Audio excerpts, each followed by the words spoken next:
दिल्लीच्या मुख्यमंत्रीपदी कोण असेल याची रस्सीखेच सुरू आहे। अजूनही कालपासून झालेलं आहे, पण अजूनही सुरू झालेलं नाही। आणि ज्या वंश परंपरेचा ज्या वंश परंपरेचा नेहमी भाजप विरोध करतो, आणि पर्टिक्युलरली सांगतो की काँग्रेसमध्ये काय तर केवळ वंश परंपरा आहे।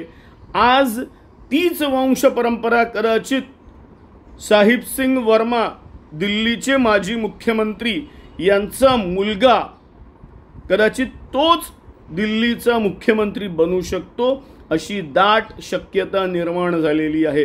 जी काही 2-3 नाव आहेत त्यातलं एक नाव मनोज तिवारी, भोजपुरी चित्रपटाचे स्टार, आणि हे परवेश साहिब सिंग वर्मा, आणि एक रेखा आणि कोणतरी गुप्ता म्हणून एक रेखा गुप्ता बहुतेक या सुद्धा आघाडीवर आहेत। आज भाजपला अगदी तोच त्रास होतोय ज्या त्रासातून काँग्रेस सुद्धा, की कोणाला नेमायचं।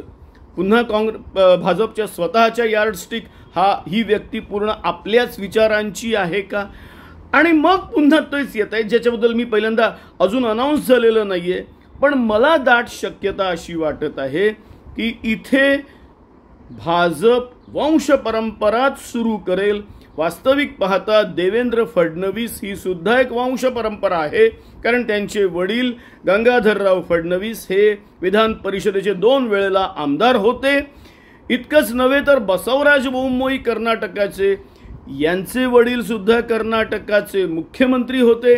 त्याच्यामुळे भाजपने कितीही दावा केला तरीही त्यांच्याहीकडे वंश परंपरा ही आहेच। अनाउन्समेंट आज संध्याकाळपर्यंत अपेक्षित आहे किंवा कदाचित उद्या। ते झाल्यानंतर मी पुन्हा माझं मत त्याच्यावर व्यक्त करीनच। तुर्तास इतकेच, धन्यवाद।